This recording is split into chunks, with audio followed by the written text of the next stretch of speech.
You have been working so hard, praying, planning, pushing, doing everything you were told a faithful Christian should do, and yet nothing is moving. The door is still closed. The answer still hasn't come.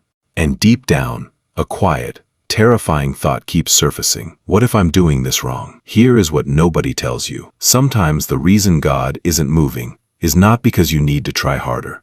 It's because you need to stop. Not stop believing, not stop praying, but stop striving, stop forcing, stop carrying what was never yours to carry in the first place. Today I want to show you 5 things God does the moment you finally let go, and why surrendering to Him is not giving up. It is the most powerful thing you will ever do. First, He takes the weight you were never meant to carry. Think about how exhausted you have been, not just physically, spiritually exhausted. The kind of tired that sleep doesn't fix. That is what striving does to a person. You were never designed to carry the weight of outcomes, timelines, and results. That is God's job, not yours. Matthew 11:28, Jesus said, "Come to me all who are weary and burdened, and I will give you rest." He didn't say come to Him when you figured it out. He said, come weary, come burdened, come exactly as you are right now. The moment you stop striving and bring that weight to God, He takes it. Not some of it, all of it. And the peace that follows is not because your situation changed.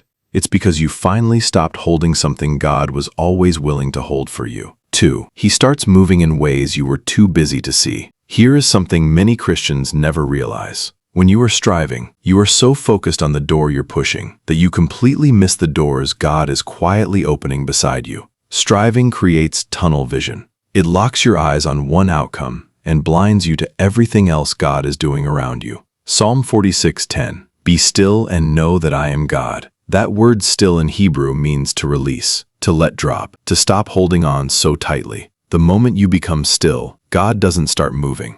You finally start seeing that He already was. New opportunities appear. Conversations happen that shouldn't have. Things fall into place without you forcing them. God was always working. You just couldn't see it through the striving. 3. He rebuilds what striving was slowly destroying. Striving doesn't just exhaust you. Over time, it damages you. It damages your peace, your relationships, your health, your ability to hear God's voice. When you are constantly in fight mode, grinding, forcing, controlling, everything around you starts to quietly fall apart. And you don't even notice because you are too busy pushing forward. Isaiah 40:31, "Those who wait on the Lord will renew their strength." That word renew means to exchange.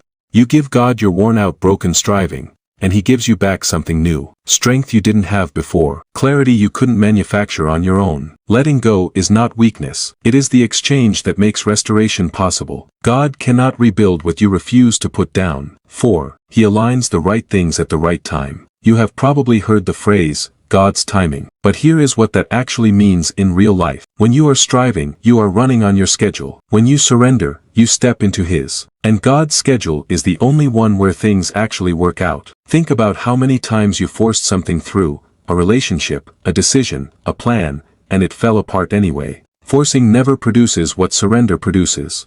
Because you can only arrange the pieces you can see. God can see all of them. Proverbs 16:9, "In their hearts humans plan their course, but the Lord establishes their steps." The moment you let go of your plan, God establishes yours. Not destroys it, establishes it. He takes what you surrendered and aligns it with something far better than what you were forcing. You cannot outplan God, but you can trust Him. 5. He shows you who you actually are without the striving. This is the one nobody talks about. Striving becomes an identity. You start to believe that your worth is connected to your effort. That if you slow down, if you let go, you will somehow become less valuable, less faithful, less worthy of what God has for you. That is a lie. Ephesians 2:8-9. "It is by grace you have been saved through faith, and this is not from yourselves. It is the gift of God, not by works, so that no one can boast." Your value before God has never been based on how hard you strive. It was settled at the cross. When you finally let go of striving, you discover something powerful. You were already enough. God already loved you. And what He has for you was never something you could earn by pushing harder.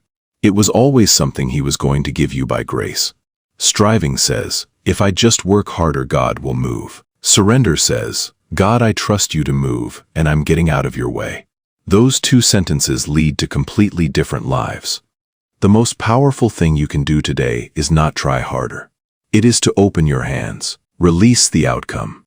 Give God what you have been crushing in your grip, and watch what He does with it when it is finally free. If this message hit something in you today, share it with someone who is exhausted from trying to force something God never asked them to force. Comment below, "God, I'm letting go," and subscribe to Faith Timber for more messages that help you trust God, even when life doesn't make sense.